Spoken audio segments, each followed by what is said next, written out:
Yoko arrives uninvited to Beatles meeting. John Lennon's choice left members in shock. September 1968. Abbey Road Studios, London. The Beatles were about to have the most important band meeting of their career. What none of them knew was that before the night ended, everything would change forever. It was 7 p.m. when Paul McCartney arrived at Studio 2.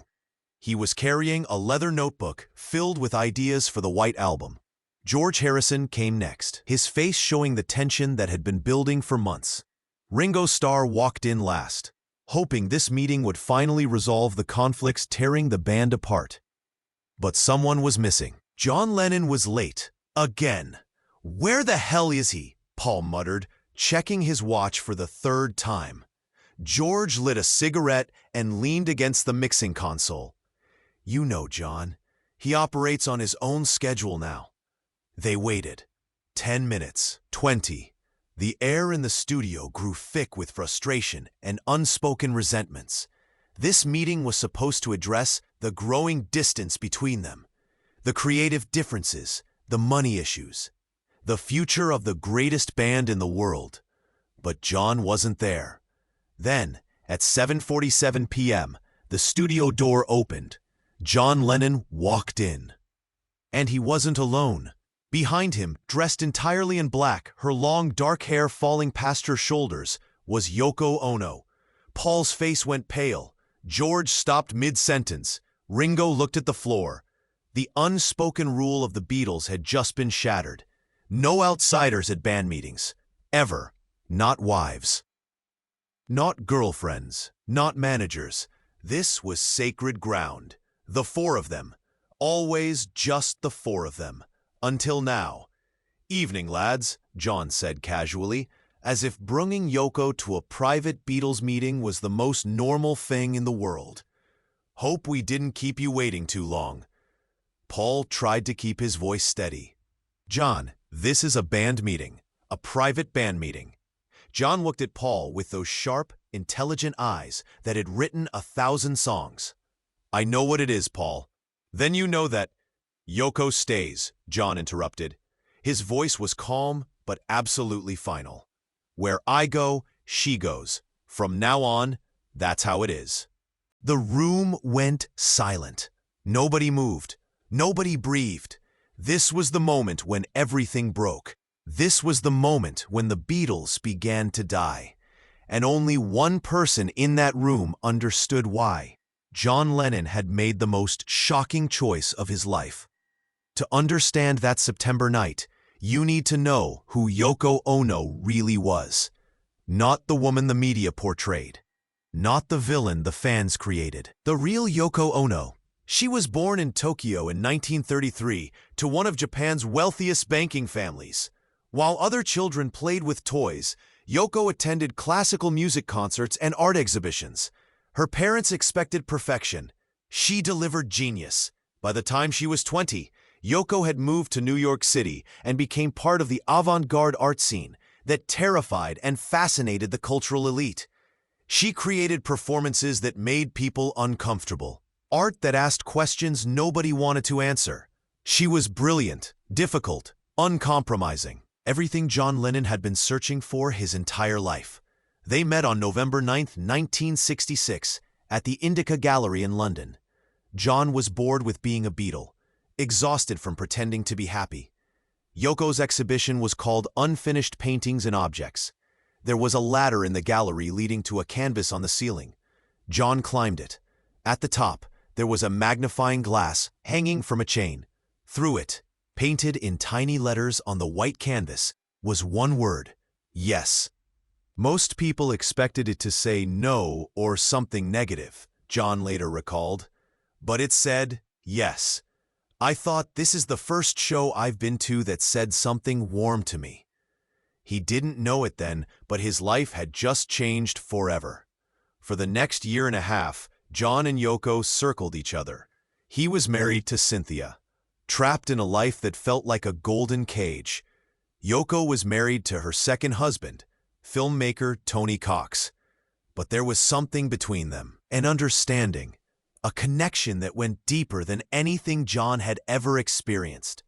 They began collaborating on experimental art projects, sound recordings, film experiments, conceptual pieces that confused everyone who saw them.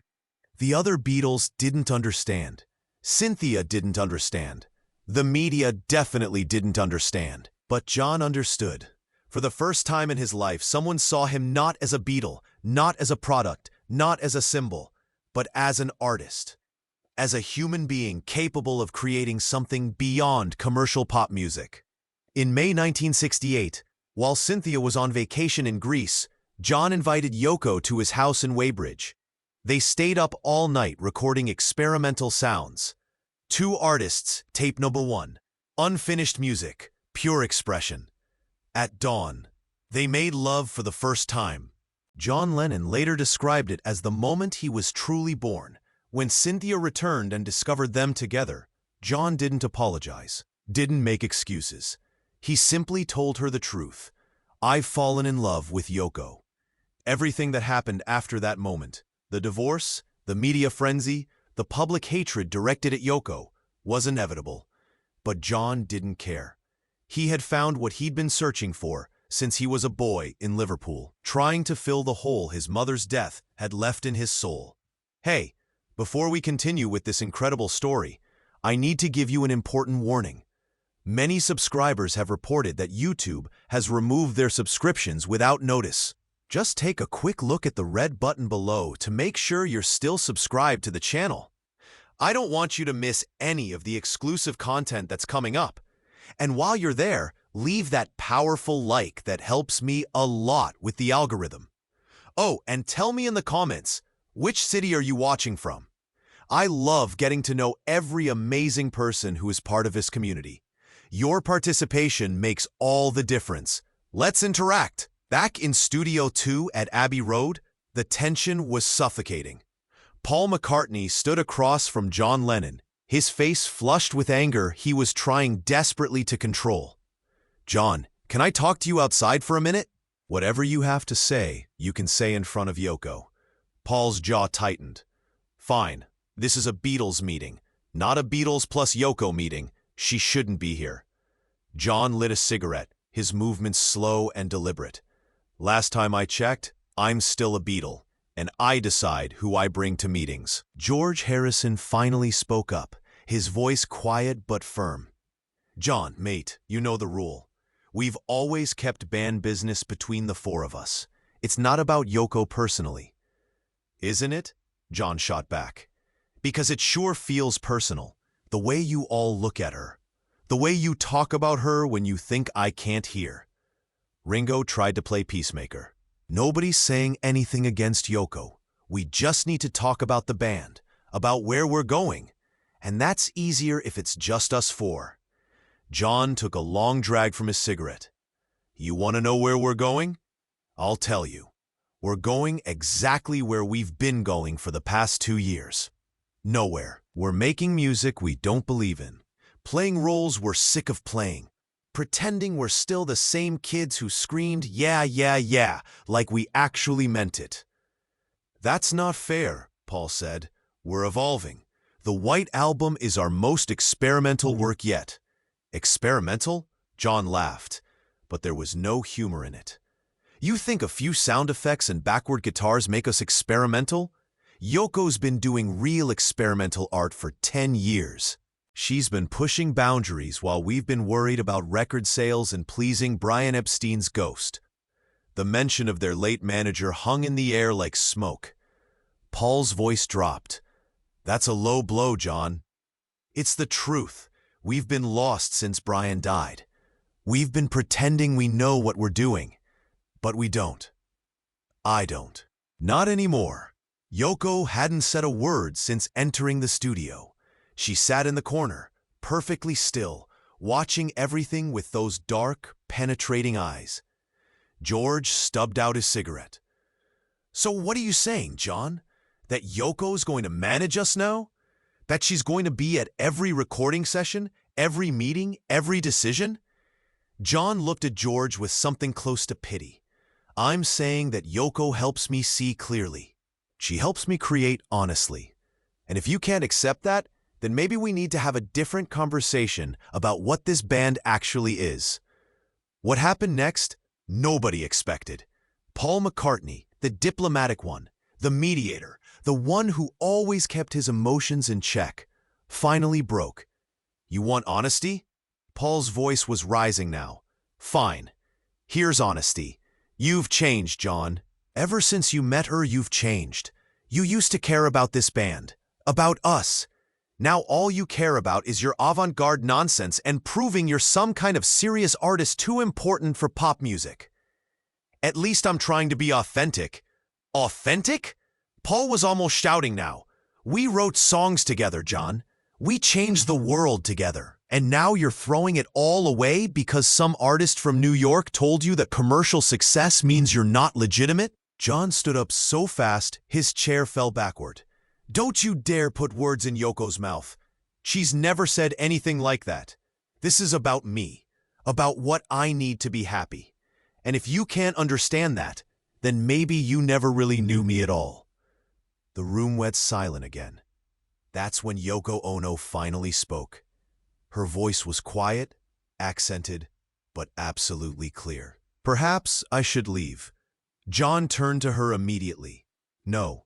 John, they're right. This is between the four of you. There is no four of us anymore, John said, and everyone in the room felt the weight of those words. There hasn't been for a long time. We're just too scared to admit it. 3 days after that meeting, the Beatles returned to Abbey Road to continue work on the White Album. Yoko came with John. She didn't ask permission.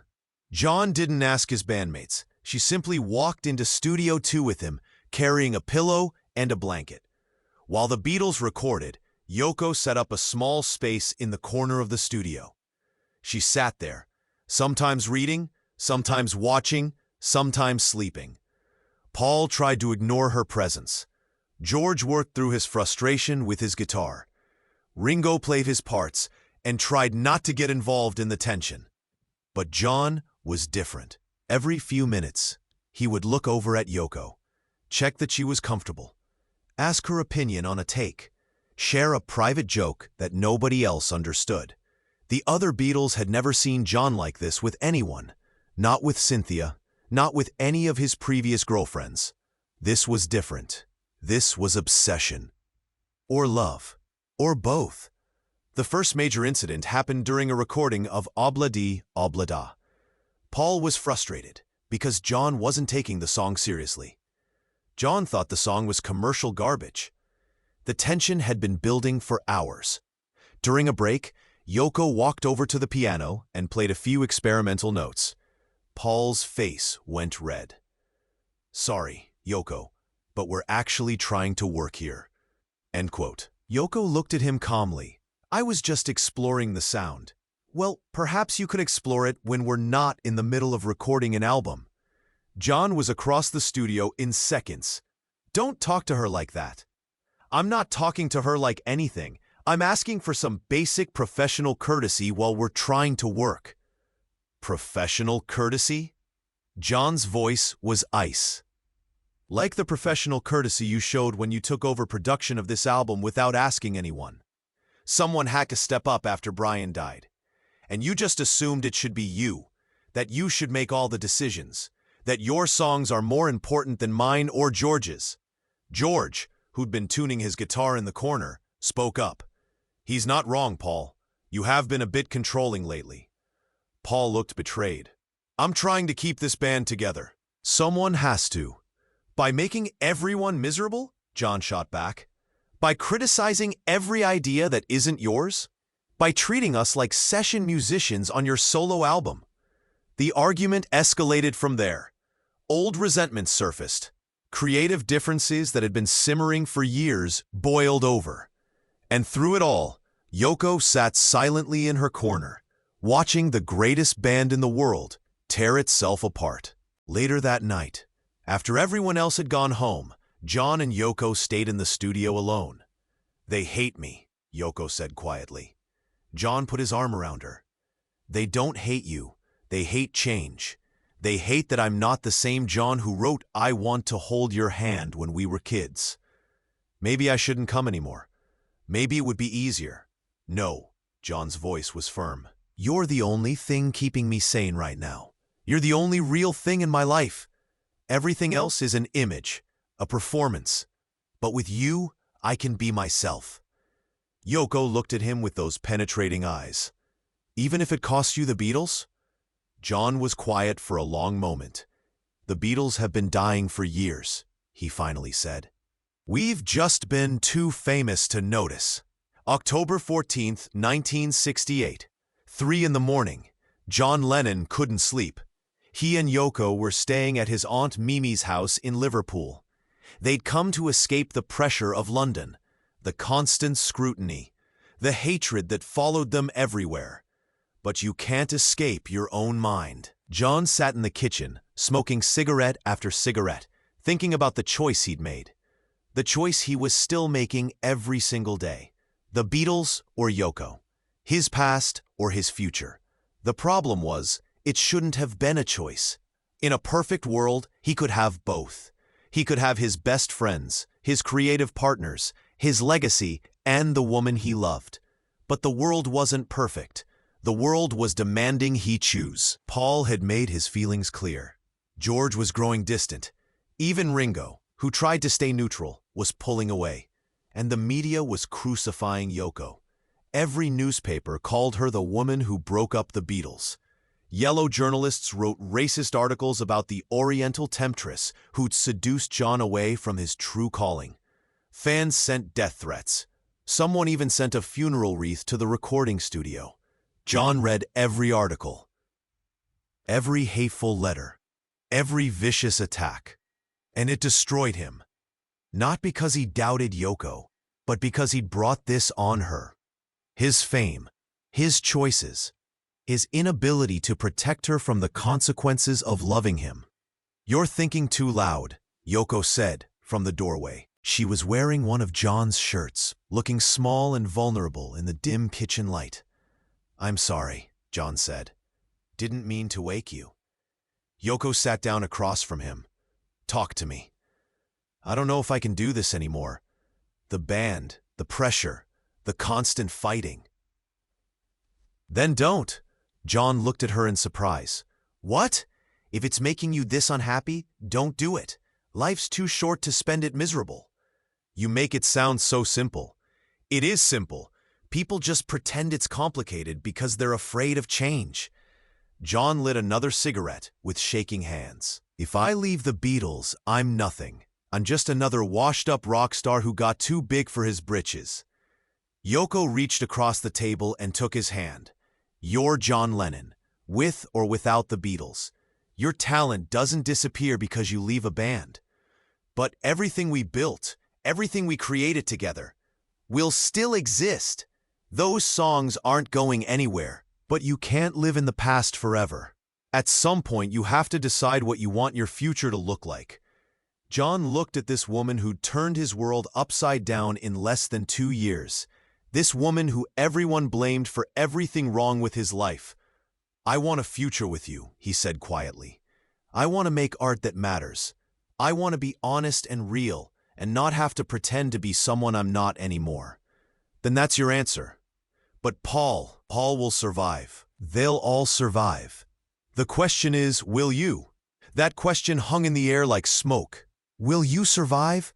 It was the question John had been avoiding since that first night at the Indica Gallery. Since that word painted on the ceiling. Yes. Yes to change. Yes to risk. Yes to choosing yourself over everyone else's expectations. John stubbed out his cigarette.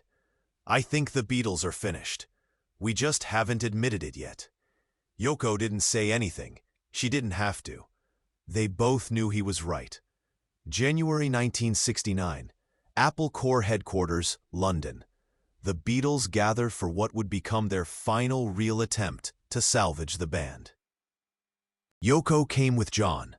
This time, nobody protested. They'd given up fighting that battle. The meeting was supposed to be about their next project, the album that would eventually become Let It Be. But really, it was about whether the Beatles could continue existing at all. Paul tried to take control of the meeting.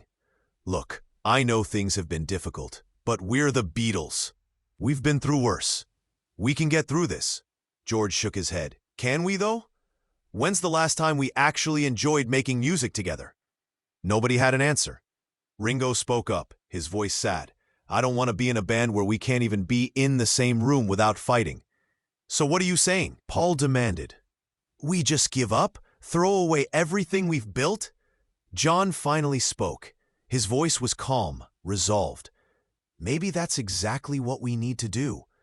Paul stared at him. You can't be serious. I've never been more serious. Look at us. Paul, really look. We're not friends anymore. We're not creative partners. We're just four people stuck in a situation none of us actually want to be in anymore. Speak for yourself. I am speaking for myself. That's the whole point. For years, I've been John the Beatle. Playing the part, saying the right things, making the right music. But that's not who I am anymore. Paul's voice broke. So you're just going to leave? After everything? I'm not leaving you. I'm leaving the Beatles. There's a difference. Is there? The question hung heavy. George stood up. You know what? Maybe John's right. Maybe we've outgrown this. I've got songs nobody wants to hear. Paul's got his vision. John's got Yoko and his experimental stuff. Ringo just wants to be happy. Why are we forcing something that doesn't work anymore? Because we're the Beatles, Paul said desperately.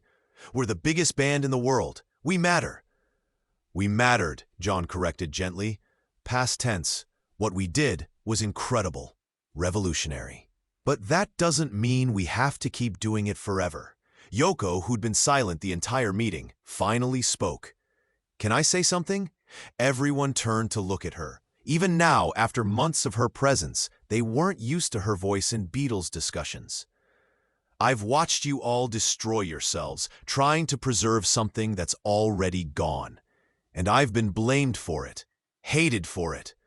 But the truth is, the Beatles were ending long before John and I got together. You were just too scared to admit it. Paul looked like he wanted to argue, but no words came. John didn't leave because of me, Yoko continued. He left because he was suffocating. And if you're honest with yourselves, you all are too. She looked at each of them in turn. Paul, you want complete creative control. George, you want respect for your songwriting. Ringo, you want peace. And John wants freedom to be himself without apology. None of those things are wrong.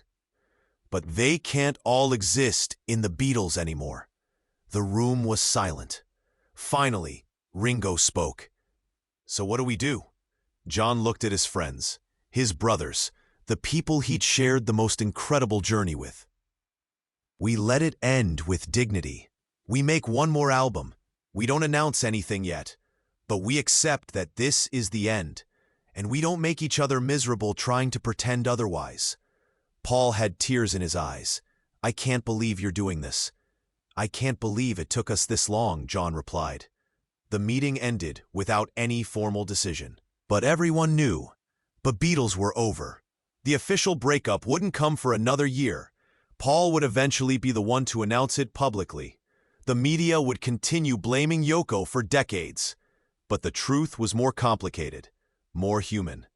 The truth was that John Lennon had been dying inside the Beatles for years before he met Yoko Ono. The fame had become a prison.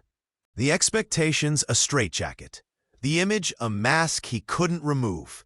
Yoko didn't break up the Beatles. She gave John permission to save himself. Years later, in one of his final interviews, John would say, I gave 10 years to the Beatles. They were incredible years, revolutionary years, but at some point, you have to choose between being a legend and being alive. I chose alive. That night at Abbey Road, when John walked in with Yoko and refused to send her away, he wasn't being selfish or cruel. He was making the most important choice of his life. He was choosing himself. He was choosing honesty over image. He was choosing the woman who saw him as an artist, not a product.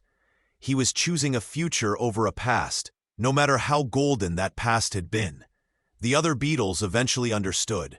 It took years, decades in some cases, but they understood. Paul would later say, "I was angry at John for a long time, but looking back, I get it. We were all suffocating in different ways. John was just brave enough to be the first one to say it. George was more direct. The Beatles had to end. We'd become a tribute band to ourselves. John leaving freed all of us to become who we were meant to be." And Ringo, always the philosophical one.